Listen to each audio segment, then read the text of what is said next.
Salut tout le monde, c'est Bookboy. Alors aujourd'hui on va se retrouver dans un long tuto je pense, ouais. Je sais pas à peu près combien de temps il va durer mais il va être long. Et donc aujourd'hui je vais vous apprendre à... Non, je vais vous initier à la création d'un site web. Donc vous initier c'est un bien grand mot, en fait je vais vous expliquer en quoi consiste la création d'un site web, comment se mettre en place, découvrir les principales notions et voir un petit peu comment justement un site web est créé. Donc on va commencer ça tout de suite.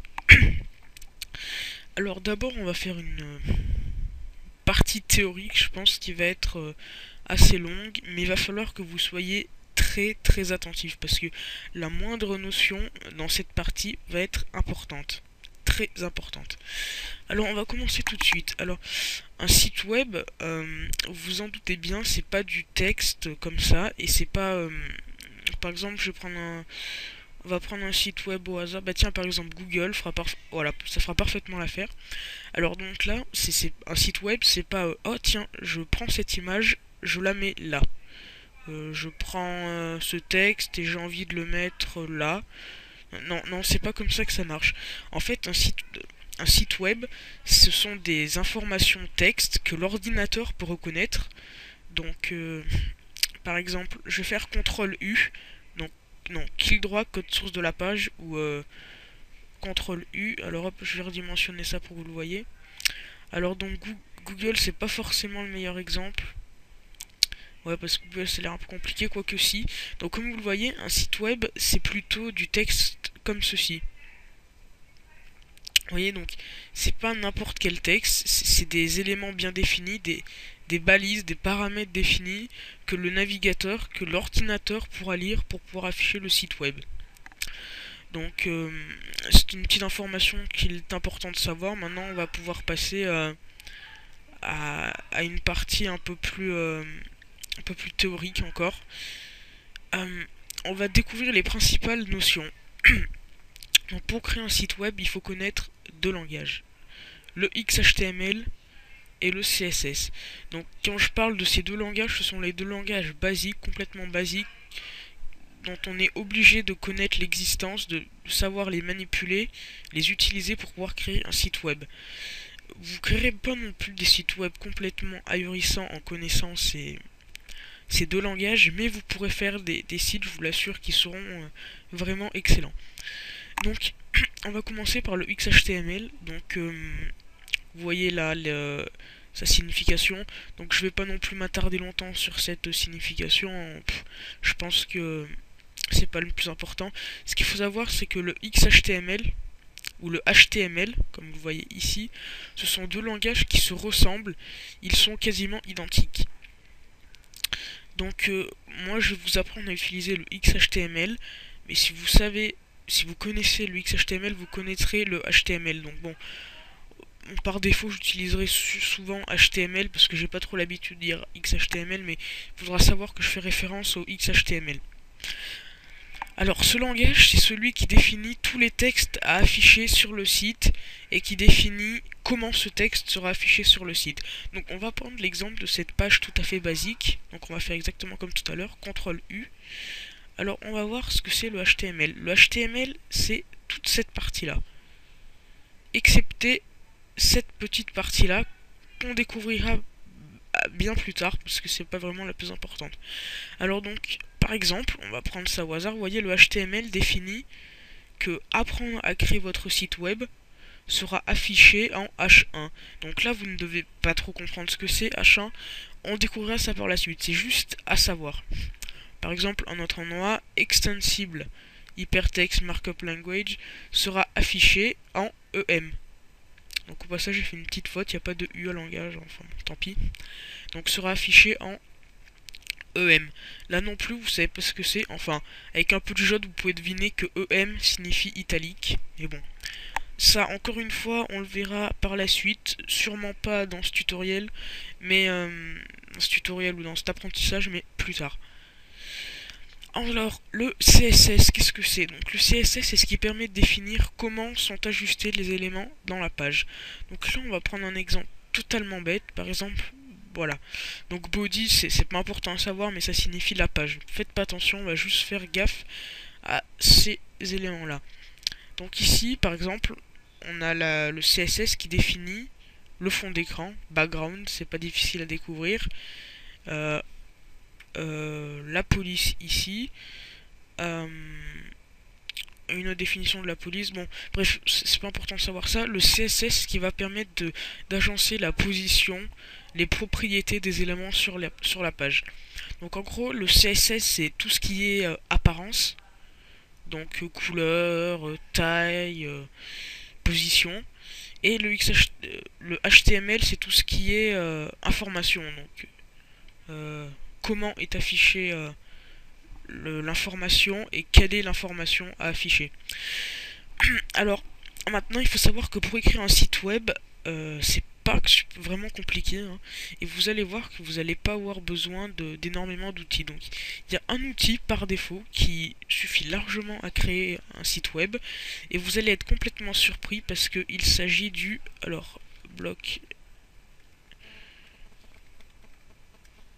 bloc-notes. Alors hop, je l'ai lancé là.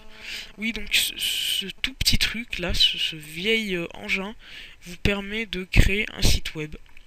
Alors ça peut paraître spécial, mais en fait, quand on y repense, c'est pas compliqué puisque on se dit qu'un site web c'est du texte et que le bloc-notes peut écrire du texte. Donc on peut très bien taper notre petit texte. Donc un exemple, vous n'allez pas savoir ce que ça affiche là. Hop là. Voilà, donc ça c'est un texte. Oula. Ça c'est un texte. Qui pourra être affiché sur un site web, hein, c'est tout à fait possible. Hein. Il n'y a pas du tout de problème. Hein. C'est le bloc-notes vous permet de créer des sites web. Maintenant, je vous conseille pas de l'utiliser parce qu'il existe ce qu'on appelle des IDE, donc des gestionnaires de projets, des gestionnaires de sites qui vous permettront de colorer votre code par exemple. Donc on verra ça par la suite, hein. Colorer votre code, permettre de gérer le projet, les mettre en ligne plus facilement. Et on verra toutes ces notions hein, plus tard. Hein. Là pour l'instant on est vraiment dans une première partie découverte. Et on va donc découvrir un logiciel que j'ai choisi pour vous qui est Notepad++. Donc c'est pas celui que j'utilise, mais pour commencer je pense que c'est le plus intéressant. Donc voilà, téléchargez-le. Moi personnellement je l'ai téléchargé sur Clubic. Hop, j'affiche mes téléchargements. Et on va l'installer ensemble tout de suite. Hop, on exécute. French. Donc Notepad++ est un éditeur de texte qui est un peu plus puissant que le bloc-notes. Hein. Et donc on va attendre que ça s'installe. Et donc on va juste voir plus tard comment l'utiliser. Pour l'instant, je j'essaie juste de le découvrir un petit peu avec vous. Désolé. Alors donc là il est bientôt installé, vous voyez c'est plutôt rapide. Donc on va le lancer, hop. Parfait. Donc là vous n'allez pas faire attention à cette première page qui s'affiche. On va ouais, on va la fermer, donc fichier fermé. Donc ici qu'est-ce qu'on a sur cette page? Donc on a plein d'éléments un petit peu bizarres ici là, donc, plein de menus. Donc ce qu'il faut que je vous dise c'est que vous n'aurez pas besoin de ces menus. Ce qu'il faudra savoir c'est surtout, donc je sais plus trop où c'est, voilà, langage, il va falloir savoir reconnaître vos langages. Donc par exemple langage HTML. Voilà, c'est aussi simple que ça, vous aurez juste à choisir ça pour créer votre site web. Et donc l'avantage de Notepad++, donc en anglais, en français bloc-notes++, ça sera justement de faciliter la création de vos sites. Donc on va prendre un exemple tout simple, la balise de tout à l'heure, vous voyez quand vous la mettez, elle se colore.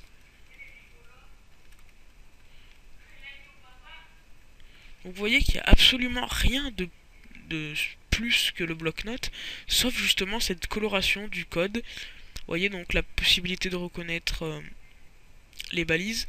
Donc dans un premier temps on utilisera Notepad++ et puis par la suite on utilisera Dreamweaver qui est vraiment un IDE que j'adore, qui est très puissant, malheureusement qui est payant. C'est pour ça que je préfère d'abord vous montrer comment fonctionne Notepad++ pour vous permettre par la suite d'avoir le choix entre Dreamweaver ou Notepad++. Donc tout d'abord, comme je vous le disais, vous avez besoin d'un éditeur de texte, donc en l'occurrence Notepad, et d'un navigateur web. Donc je pense que tout le monde sait ce qu'est un navigateur web. Voilà, ceci est un navigateur web. Donc le navigateur web vous permet de naviguer sur le web très simplement. Mais ce que vous savez pas aussi, c'est qu'il permet d'afficher des fichiers que vous avez dans vos dossiers, des fichiers de votre disque dur. Alors par exemple, ceci est un fichier de mon disque dur, mais on verra ça encore par la suite. Alors je pense que la première partie théorique va s'achever maintenant. Ça fait environ 10 minutes, un petit peu plus qu'on est ensemble. Et on va tout de suite attaquer la partie 2. Je pensais que ça allait durer plus longtemps, mais en fait non.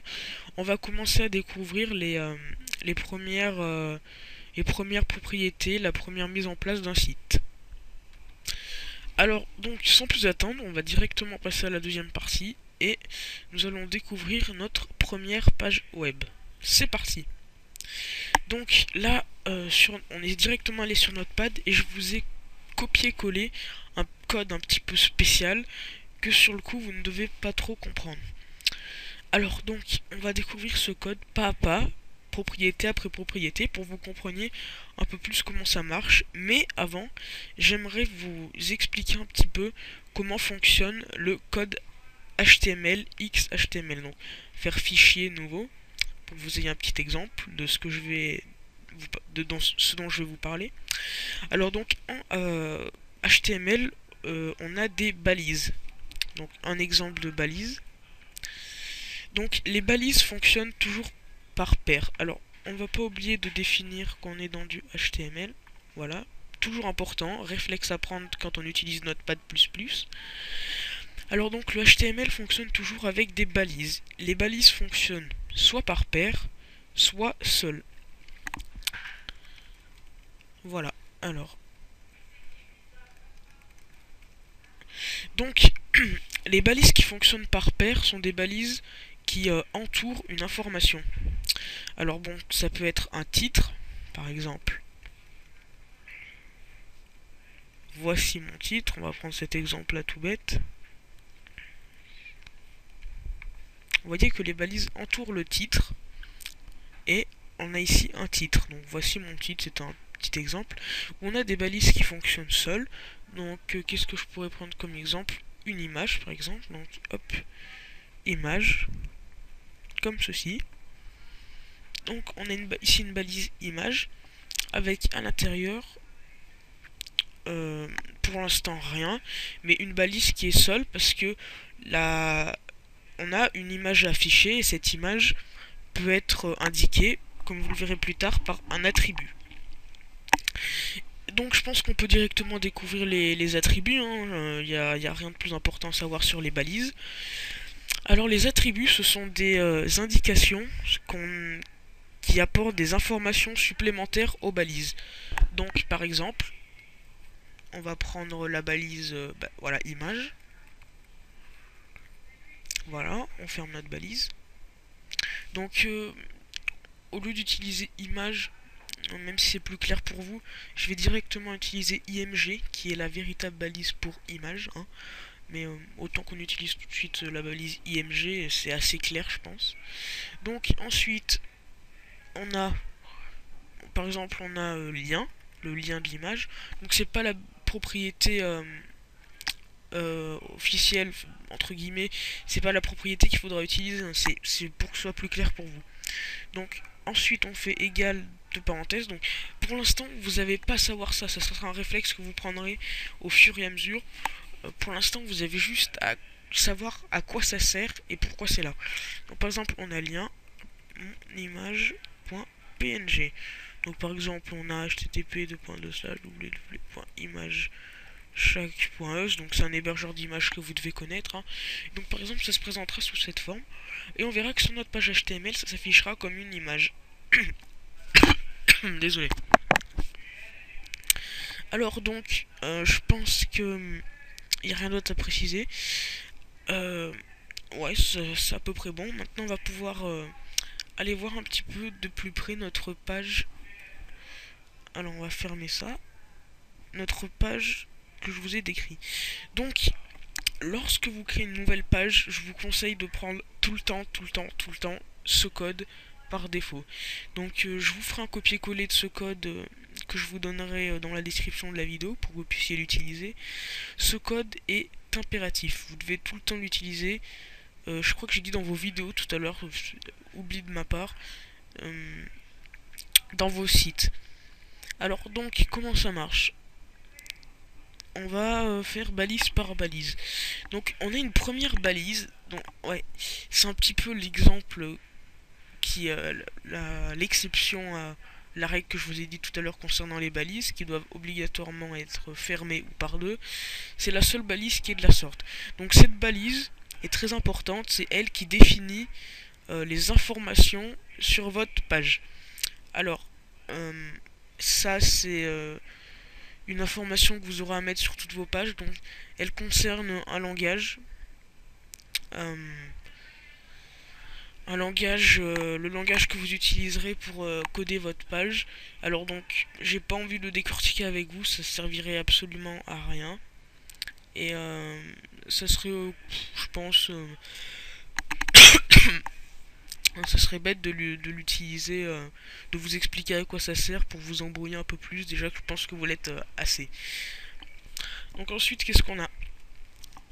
On a une balise HTML qui est ouverte ici, avec exactement comme je vous l'ai dit juste avant, un attribut, une propriété, ici, qui donne une information sur cette balise, et elle se ferme un petit peu plus loin pour dire que le contenu qui est à l'intérieur est limité par ces deux balises, qui donnent une information sur ce contenu. C'est pas compliqué, hein, c'est facile à comprendre. Alors, ici, qu'est-ce qu'on a dans notre balise HTML? On a XMLNS, donc, voilà, vous aurez pas à retenir ça par cœur, c'est comme ça, c'est tout, qui donne une information sur le langage qu'on est en train d'utiliser. Vous aurez pas forcément à savoir ça. Et là donc, normalement une autre propriété rajoutée, donc je vais la rajouter tout de suite. Voilà, donc ça c'est exactement comme avant, une propriété à définir dès le départ, même si vous savez pas ce que c'est. Elle indique la langue de votre page web. C'est une autre propriété, hein. Regardez, hop, c'est pas compliqué, hein. Et elle est à définir, c'est tout. Vous n'avez pas à savoir comment elle fonctionne ni rien, c'est juste qu'il faut la définir. Alors ensuite, vous avez deux autres balises. À l'intérieur de la balise HTML, des balises head. Donc en anglais, tête. Voilà, donc c'est plutôt clair, c'est ce qui indique l'entête de votre page. Alors hop, on descend. Alors ça, c'est juste pour que ce soit plus clair pour vous. Alors ici, qu'est-ce qu'on a? On a une première balise meta et une balise title. Alors la balise title, comme vous pourrez peut-être le supposer, je sais pas, c'est le titre de la page. Donc par exemple, on va revenir là. Et donc regardez en haut le titre qu'on a sur la page, donc tutoriel apprendre à créer un site web partie 1. Si on prend le code source de la page, bah tiens, regardez un petit peu, on retrouve exactement la même structure que je vous ai donnée juste avant. C'est pas étonnant, hein. Et donc là, bien sûr, on a entre les deux balises title le titre qui s'affiche ici, le titre sur le navigateur. Donc on va voir que on va le renseigner ici. Donc on va appeler ça ma première page web, hein. Hop là, ma première page web. Hop là. Désolé, je tousse un petit peu. Donc entre ces deux balises head seront indiquées des informations sur votre page que le navigateur saura reconnaître. Et par exemple, hop, on a une balise méta. Donc les balises méta servent à définir des propriétés propres à votre page. Donc par exemple, HTTP Equiva, je me souviens plus de en quoi ça consiste. Donc content, ça signifie que cette page contient du texte HTML. Voilà. Et encodage charset UTF-8. Donc je sais pas si vous savez ce que c'est l'encodage. C'est une notion assez vague qui est pas simple à comprendre. Donc pour faire simple, en gros, c'est comment seront identifier vos caractères. C'est assez vague, hein, comme je disais. Vous avez juste à indiquer ça comme ça, vous n'avez pas à savoir comment ça se passe. Alors, euh, je pense que c'est à peu près tout ce que vous avez à savoir. Maintenant, on va essayer d'ouvrir notre page avec le navigateur, comme je vous l'ai dit. Donc on va faire fichier, enregistrer sous. Donc on va directement se mettre sur le bureau pour pas s'embêter. On va faire ma page 1. On va l'appeler comme ça, vous pouvez l'appeler comme vous voulez, ça n'a aucune importance. Et on va se retrouver sur le bureau, ici. Donc, oulala, mon bureau est pas très clair. Hop, elle est ici. Faire un double clic dessus. On va voir si ça l'ouvre avec Firefox. Et voilà ma première page web. Donc, là, vous voyez, hop, il y a un accent qui apparaît mal. Et ben, c'est tout à fait normal parce que ça consiste l'encodage de la page. Alors, on va revenir sur notre pad. À faire fichier, enregistrer sous. Donc là, on peut pas le définir. Je sais pas. Voilà, encodage. Encodage en UTF-8. Ici. Donc, ma première page web. Encodage UTF-8. Ici. On fait CTRL S. On va réouvrir notre page. Et donc là, comme vous pouvez le voir, ça marche bien. Alors donc, ouais, donc ça me donnera l'occasion de vous... Cette erreur me donnera l'occasion de vous indiquer qu'il faut bien sûr préciser le même encodage que l'on précise ici pour que votre page soit définie comme les informations qui sont dessus. Alors maintenant vous le saurez, vous n'oublierez pas de définir l'encodage pour pas avoir des accents un petit peu bizarres quand vous faites apparaître votre page. Donc là, ça doit être assez quand même exceptionnel pour vous parce que ça doit être votre première page web. Et oui, votre première page personnelle. Donc il n'y a pas grand chose, hein. On va aller dans le code source de la page, hein. C'est exactement le code qu'on a tapé dans notre pad, hein. Donc ici on a juste le head, donc qui contient les informations, donc par exemple title, etc. C'est à peu près tout, donc notre page est assez vide, mais pourtant c'est votre première, c'est déjà pas mal et ça commence plutôt bien. Alors on va terminer par les deux dernières balises qui consistent body. Donc hop, comme je vous l'avais dit tout à l'heure, les balises body contiennent le corps de la page. Body, corps, l'anglais. Donc dans ces balises body, qu'est-ce que vous aurez? Vous aurez tout le contenu de votre page. Donc on va tester ça tout de suite. Donc on va faire coucou. Très simple, sans aucune balise autour, juste du texte comme ça. Donc CTRL S ou fichier enregistré. On revient sur notre page web, donc on l'actualise. On recharge la page et là on voit qu'on a un texte coucou qui apparaît. On va aller voir le code tout de suite. Et on voit que ce texte est dans le body, ici. Donc comme vous pouvez le voir, le body contiendra tout le texte de votre page. Alors, une précision tout de suite, parce que vous allez vous dire le body ça sert à rien, je peux l'enlever. Donc, en effet, vous pouvez enlever le body. On va essayer ça tout de suite, ça va marcher, vous allez voir, hein. Je me suis trompé. Voilà. Donc on enregistre, on arrive là, on actualise. Voilà, ça marche. Ok, d'accord, ça marche. Sauf que je vais vous le préciser tout de suite, c'est en quelque sorte une convention. Le contenu de votre page web doit toujours se trouver entre les balises body.